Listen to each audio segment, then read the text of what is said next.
ശ്രീകാന്ത്, ഇതിനകത്ത് രഞ്ജിനി ആവശ്യപ്പെട്ട പ്രധാനപ്പെട്ട, അല്ലെങ്കിൽ രഞ്ജിനിയുടെ അഭിഭാഷകൻ കോടതിയിൽ കൊണ്ടുവന്ന പ്രധാനപ്പെട്ട പോയിന്റ്, ഒരു മൊഴി നൽകിയ ആളെന്ന നിലയിൽ ആ മൊഴിയുടെ സ്വകാര്യത പരിപാലിക്കപ്പെടേണ്ടതുണ്ട്. ഈ മൊഴി ഏത് സ്വഭാവത്തിലായിരിക്കും റിപ്പോർട്ടിൽ ഉൾപ്പെട്ടിട്ടുള്ളതെന്ന് അറിയാനുള്ള അവകാശം തനിക്കുണ്ട്.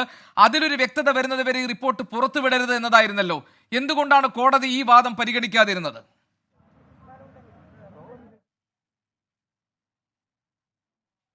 ഇതിനോടകം തന്നെ ഈ മാധ്യമപ്രവർത്തകർക്ക്, ഈ 5 മാധ്യമപ്രവർത്തകർക്ക് സംസ്ഥാന ഇൻഫർമേഷൻ കമ്മീഷണർ അയച്ച ഒരു ഉത്തരവുണ്ട്. നിങ്ങൾക്ക് ഈ റിപ്പോർട്ട് തരാൻ തയ്യാറാണ് എന്ന തരത്തിൽ. അതിൽ തന്നെ വ്യക്തമാക്കിയിട്ടുണ്ട് എന്തൊക്കെ ഒഴിവാക്കും, എന്തൊക്കെ ഒഴിവാക്കില്ല, എന്തൊക്കെ നിങ്ങൾക്ക് നൽകും എന്നുള്ളത്.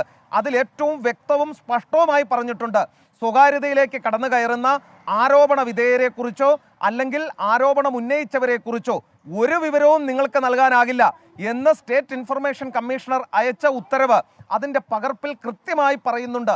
അത് കോടതിയുടെ കൂടി നിർദ്ദേശത്തിൻ്റെ അടിസ്ഥാനത്തിലാണ് അങ്ങനെ പറയുന്നത്. ആ ഉത്തരവിട്ടത് തന്നെ ഈ സിംഗിൾ ജഡ്ജാണ്. ഈ പശ്ചാത്തലത്തിലാണ് സിംഗിൾ ജഡ്ജ് രഞ്ജിനിയുടെ ഈ ഒരു ഹർജി എൻ്റർടൈൻ ചെയ്യാതിരുന്നത്.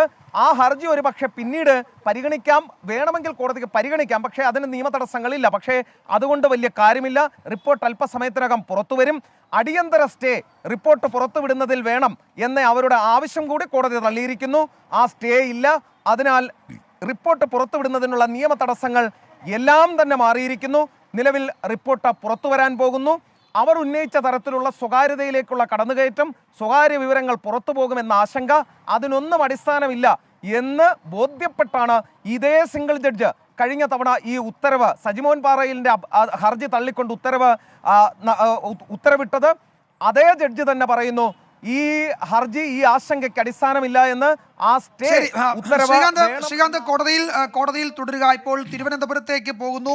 സലീം മാലിക് ചേരുന്നുണ്ട്. സലീം, ഇപ്പോൾ സാംസ്കാരിക വകുപ്പ് SPIO ചേംബറിലേക്ക് അപേക്ഷ നൽകിയ മാധ്യമപ്രവർത്തകർ എത്തിയിരിക്കുന്നു. ഏതാനും നിമിഷങ്ങൾക്കുള്ളിൽ, ഏതാനും മിനിറ്റുകൾക്കുള്ളിൽ റിപ്പോർട്ട് അപേക്ഷ നൽകിയവർക്ക് കിട്ടും. അതിലെ ഉള്ളടക്കം പുറത്തു വരാൻ പോകുന്നു. നേരത്തെ നമ്മൾ പലതവണ പറഞ്ഞതുപോലെ ഈ പറയുന്ന 49-ാം പേജിലെ 96-ാം പാരഗ്രാഫ്, 81 മുതൽ 106 വരെ പേജുകളിലെ ചില ഭാഗങ്ങൾ, 165 മുതൽ 196 വരെയുള്ള പേജുകളിലെ ചില പാരഗ്രാഫ് ഒഴിവാക്കുന്നു, മൊഴികൾ ഒഴിവാക്കുന്നു, അനുബന്ധ റിപ്പോർട്ടുകളൊക്കെ ഒഴിവാക്കിയിട്ട് ഒരു എന്താണോ നൽകാൻ പറ്റുന്നത് കോടതി ഉത്തരവ് പ്രകാരം ആ വിവരങ്ങളാണ് ഇപ്പോൾ നൽകാൻ പോകുന്നത്. എന്തൊക്കെയാണ് വിശദാംശങ്ങൾ? ഇനി നിയമപരമായി ഒരു ബുദ്ധിമുട്ടും ഒരു തടസ്സവും ഇല്ലല്ലോ ഈ ഹൈക്കോടതി ഉത്തരവോടുകൂടി? വിജയകുമാർ, ഉറപ്പായും ഇനി 8 മിനിറ്റ് മാത്രം ബാക്കി നിൽക്കെ കഴിഞ്ഞ 4.5 വർഷം ഇരുട്ടത്തിരുന്ന ഹേമ കമ്മിറ്റി റിപ്പോർട്ട് പുറത്തു വരികയാണ്. അതൊരു സസ്പെൻസ് ത്രില്ലർ സിനിമയുടെ ക്ലൈമാക്സ് പോലെയായിരുന്നു ഈ ഹേമ കമ്മിറ്റി റിപ്പോർട്ട് പുറത്തു വരുന്നതുമായി ബന്ധപ്പെട്ടുള്ള നടപടിക്രമങ്ങളൊക്കെയും. പല കുറി ഇത് പുറത്തുവിടുന്നതിന് മണിക്കൂറുകൾക്ക് മുൻപ് ആദ്യം ജൂലൈ 24-ന് കോടതി ഇടപെടുന്നു. കഴിഞ്ഞ ദിവസം പിന്നീട് സർക്കാർ തന്നെ റിപ്പോർട്ട് നൽകുന്നില്ല എന്ന് തീരുമാനിക്കുന്നു.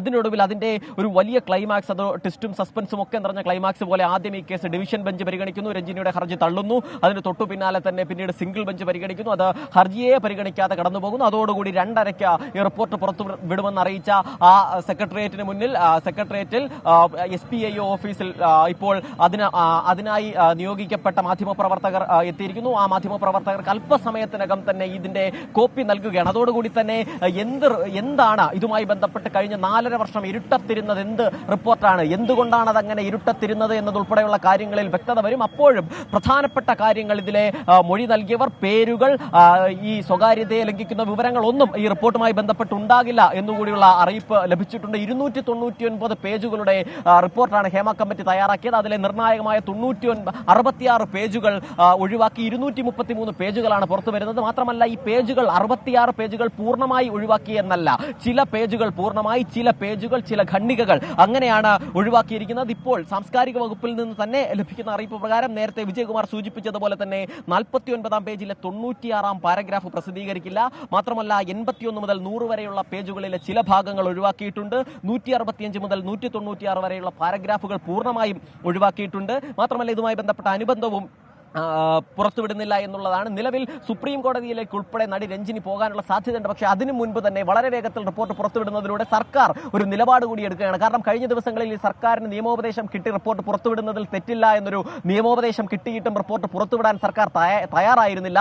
വലിയ വിമർശനം അതുമായി ബന്ധപ്പെട്ട് സർക്കാരിന് കേൾക്കേണ്ടി വന്നു. കാരണം സർക്കാരിന് ഈ റിപ്പോർട്ട് പുറത്തുവിടാനേ താല്പര്യമില്ല, അതുകൊണ്ടാണ് അനാവശ്യമായി ഇത് വൈകിപ്പിക്കുന്നത് എന്നായിരുന്നു ആ വിമർശനം. അതുകൊണ്ട് തന്നെയാണ് ഡിവിഷൻ ബെഞ്ച് തള്ളിയപ്പോൾ തന്നെ ഇന്ന് തന്നെ ഈ റിപ്പോർട്ട് എന്നൊരു അറിയിപ്പ് ഈ മാധ്യമപ്രവർത്തകർക്ക് ലഭിച്ചത്. അതിനുശേഷം 4 മണിക്ക് ശേഷം ഈ റിപ്പോർട്ട് പുറത്തുവിടുമെന്നൊരു അറിയിപ്പ് ലഭിച്ചു. പിന്നാലെ 1:45 റിപ്പോർട്ട് പരിഗണിക്കുന്നു എന്നറിഞ്ഞതോടുകൂടി അത് 2:30 തന്നെ റിപ്പോർട്ട് പുറത്തുവിടുമെന്ന് തിരുത്തി കുറച്ച് നേരത്തെയാക്കുകയും ചെയ്തു. ആ സമയത്തിന് ഇനി 6 മിനിറ്റ് മാത്രമാണ് ബാക്കി. അതിനുള്ളിൽ തന്നെ കഴിഞ്ഞ 4.5 വർഷം ഇരുട്ടത്തിരുന്ന ഹേമ കമ്മിറ്റി റിപ്പോർട്ട് പുറത്തുവരികയാണ്. പ്രധാനമായും ഈ സിനിമാ മേഖലയിൽ നടക്കുന്ന മോശം പ്രവണതകൾ എന്തൊക്കെ, അതല്ലെങ്കിൽ എന്തൊക്കെ നിർദ്ദേശങ്ങൾ എന്നതുൾപ്പെടെയുള്ള പ്രധാനപ്പെട്ട കാര്യം സലീം, സാധാരണ നിലയിൽ ഈ റിപ്പോർട്ട് ഇപ്പോൾ പുറത്തു വരുന്നതിൽ ആശങ്കപ്പെടേണ്ട കാര്യമില്ല. സലീം തന്നെ നേരത്തെ സൂചിപ്പിച്ചതുപോലെ ഇതിലെ മൊഴികൾ ഏറ്റവും പ്രധാനപ്പെട്ട അല്ലെങ്കിൽ വളരെ സെൻസിറ്റീവായ മൊഴികൾ അടങ്ങുന്ന 66 പേജുകൾ ഈ റിപ്പോർട്ടിൽ നിന്ന് അടർത്തി മാറ്റിയ ശേഷമാണ് ഈ റിപ്പോർട്ട് പുറത്തേക്ക് വരാൻ പോകുന്നത്. പക്ഷേ അതേസമയം തന്നെ സിനിമാ സെറ്റുകളിൽ സാധാരണ നിലയിലുള്ള പലതരത്തിലുള്ള ചൂഷണങ്ങൾ സംബന്ധിച്ച്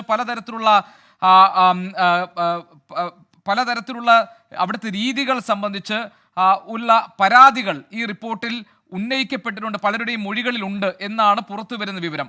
അങ്ങനെയാണെങ്കിൽ പരാതിക്കാർ കൂടുതൽ പേർ രംഗത്ത് വരികയും അവർ മൊഴിപ്പകർപ്പ് ആവശ്യപ്പെട്ട് രംഗത്ത് വരികയും ചെയ്താൽ സ്വാഭാവികമായും കോടതിയിലൂടെ ആ മൊഴിപ്പകർപ്പ് അവർക്ക് കിട്ടുന്ന ഒരു സാഹചര്യം ഉണ്ടാകും. അത് മലയാള സിനിമാ രംഗത്ത് കൂടുതൽ പ്രശ്നങ്ങൾ ഉണ്ടാക്കും എന്ന് തുടങ്ങിയുള്ള ചില സങ്കീർണതകൾ ആശങ്കയായി നിലനിൽക്കുന്നില്ലേ?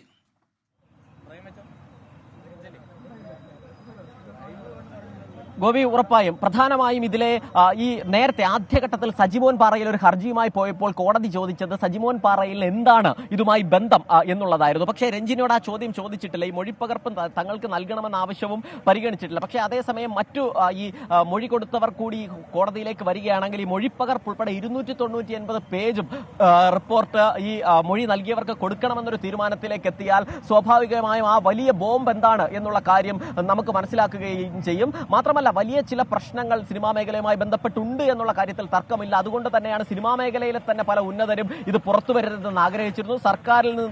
സർക്കാരിന് തന്നെ സമ്മർദ്ദം ഉണ്ടായിട്ടുണ്ട്. അങ്ങനെ അതിന്റെ പരമാവധി അവസാനം വരെയും ഈ റിപ്പോർട്ട് പുറത്തു വരാതിരിക്കാനുള്ള ഇടപെടലുകളൊക്കെ നടന്നിരുന്നു. പക്ഷേ അതിനെല്ലാം ഏറ്റവും ഒടുവിൽ ആ റിപ്പോർട്ട് പുറത്തു വരികയാണ്. അതിന് ഇനി വെറും 4 മിനിറ്റുകൾ മാത്രമാണുള്ളത്. അപ്പോൾ ഏറ്റവും പ്രധാനപ്പെട്ട ചോദ്യം അതിലൊളിഞ്ഞിരിക്കുന്ന ബോംബ് എന്താണ് എന്നുള്ളതാണ്. കേരളത്തെ തന്നെ ഏതെങ്കിലും തരത്തിൽ ഞെട്ടിക്കാൻ കഴിയുന്ന തരത്തിലുള്ള എന്തെങ്കിലും വലിയ വിവരങ്ങൾ അതുമായി ബന്ധപ്പെട്ടുണ്ടോ, അതോ അതല്ലാത്ത ഒരു നിർദ്ദേശങ്ങൾ മാത്രമാണോ എന്നുള്ളതാണ്. പ്രത്യേകിച്ച് മൊഴികളൊക്കെ ഒഴിവാക്കിയ സ്ഥിതിക്ക് പ്രധാനമായും ഈ 233 പേജിലെ പ്രധാനപ്പെട്ട ഭാഗങ്ങളൊക്കെയും ഹേമ കമ്മിറ്റിയുടെ നിർദ്ദേശങ്ങളാകും, സിനിമാ മേഖലയുമായി ബന്ധപ്പെട്ട് നടത്തേണ്ട നിർദ്ദേശങ്ങളാകും. അതിൽ തന്നെ ഏറ്റവും പ്രധാനപ്പെട്ട കാര്യം സിനിമാ നയം രൂപീകരിക്കുക എന്നുള്ളത് തന്നെയാണ്. അത് നേരത്തെ തന്നെ ഈ റിപ്പോർട്ട് പുറത്തു വന്നില്ലെങ്കിൽ പോലും വലിയ ആവശ്യമായി സർക്കാരിന്റെ മുൻപിൽ ഉണ്ടായിരുന്നു. സർക്കാർ തന്നെ ആ വിഷയത്തിൽ പലതവണ ഉരുണ്ട് കളിച്ചതാണ്. സിനിമാ നയം ഉടൻ രൂപീകരിക്കുമെന്നൊക്കെ പറഞ്ഞതാണ്. അതിന് ഏറ്റവും ഒടുവിൽ ഇപ്പോഴും സിനിമാ മന്ത്രി സജി ചെറിയാൻ തന്നെ 1 മാസത്തിനുള്ളിൽ സിനിമാ നയം രൂപീകരിക്കുമെന്നൊക്കെ പറയുന്നുണ്ട്. പക്ഷെ അതെങ്ങും എത്തിയിട്ടില്ല.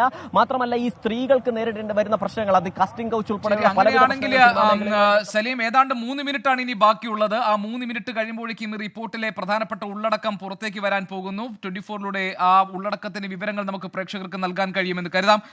ഏതായാലും നമുക്ക് ഇനി കാത്തിരിക്കുന്നത് ആ റിപ്പോർട്ടിന്റെ ഉള്ളടക്കം എന്താണെന്നുള്ളതാണ്. മലയാള സിനിമാ മേഖലയിലെ സ്ത്രീകൾ നേരിടുന്ന പ്രശ്നങ്ങളടക്കം മുഴുവൻ കാര്യങ്ങളെക്കുറിച്ച് പഠിക്കാനുമാണ് സർക്കാർ റിട്ടയർഡ് ജസ്റ്റിസ് ഹേമയെ അധ്യക്ഷയായിക്കൊണ്ട് ഒരു കമ്മിറ്റിയെ നിയമിച്ചത്. 2019 ഡിസംബർ 31 ജസ്റ്റിസ് ഹേമ കമ്മിറ്റി സർക്കാരിന് റിപ്പോർട്ട് നൽകി. ആ റിപ്പോർട്ടിലെ ഉള്ളടക്കം സംബന്ധിച്ച കാര്യങ്ങളിൽ സങ്കീർണതകൾ ഏറെയാണ്. WCC റിപ്പോർട്ട് ആവശ്യപ്പെടാത്തത് കൊണ്ടാണ് തനിക്ക് കോടതിയെ സമീപിക്കേണ്ടി വന്നത് എന്നായിരുന്നു നടി രഞ്ജിനി നേരത്തെ പറഞ്ഞത്. മൊഴി നൽകിയ ആളെന്ന നിലയിൽ ആ മൊഴി ഏത് തരത്തിലാണ് റിപ്പോർട്ടിൽ വരാൻ പോകുന്നത് എന്നറിയാൻ തനിക്ക് അവകാശമുണ്ടെന്നും അതിൽ പൂർണ്ണമായ ഒരു വ്യക്തത വരുന്നത് വരെ റിപ്പോർട്ട് അടിയന്തരമായി സ്റ്റേ നൽകണം എന്നതുമായിരുന്നു രഞ്ജിനിയുടെ ആവശ്യം. പക്ഷേ കോടതി ആ ആവശ്യം പരിഗണിച്ചില്ല. WCC ഈ കാര്യത്തിൽ എടുത്തിരിക്കുന്ന നിലപാട് നമുക്ക് മനസ്സിലാക്കാൻ കഴിയുന്നത് ആ റിപ്പോർട്ടിന്റെ ഉള്ളടക്കം പുറത്തു വരട്ടെ എന്നതാണ്. ആരെയും മൊഴി നൽകാൻ നിർബന്ധിച്ചിട്ടില്ല എന്നും ഇങ്ങനെ ഒരു കമ്മിറ്റിയെ നിയോഗിച്ചപ്പോൾ അവരെ ബന്ധപ്പെടാൻ വേണ്ടിയുള്ള നമ്പറും ഇമെയിൽ അഡ്രസ്സും അവർക്ക് കൈമാറുകയാണ്. എല്ലാ വനിതാ സിനിമാ പ്രവർത്തകർക്കും കൈമാറുക മാത്രമാണ് WCC ചെയ്തിട്ടുള്ളതെന്നുമാണ് അവരുടെ ഭാഗത്തുനിന്നുള്ള വിശദീകരണം. തുടക്കത്തിൽ റിപ്പോർട്ട് ആവശ്യപ്പെട്ടിരുന്നു, പിന്നീട് WCC റിപ്പോർട്ട് ആവശ്യപ്പെട്ടിരുന്നില്ല. രേഖാമൂലം റിപ്പോർട്ട് WCC ആവശ്യപ്പെട്ടിട്ടില്ല എന്നും കൂടി നമ്മൾ മനസ്സിലാക്കുന്നു. ഈ ഘട്ടത്തിലാണ് രഞ്ജിനി കോടതിയെ സമീപിച്ചത്. സമീപിച്ചത്. പക്ഷേ രഞ്ജിനിയും ഈ റിപ്പോർട്ട് പുറത്തു വരുന്നതിന് തടസ്സം നിൽക്കുന്ന തരത്തിൽ കോടതിയെ സമീപിച്ചതിന് പിന്നിൽ ആരുടെയൊക്കെ താല്പര്യമുണ്ട് എന്ന സംശയങ്ങൾ ഉയരുകയാണ്. ഇതുമായി ബന്ധപ്പെട്ട വളരെ വലിയ ചർച്ച സമൂഹ മാധ്യമങ്ങളിൽ കൂടി ഉയരുന്നു.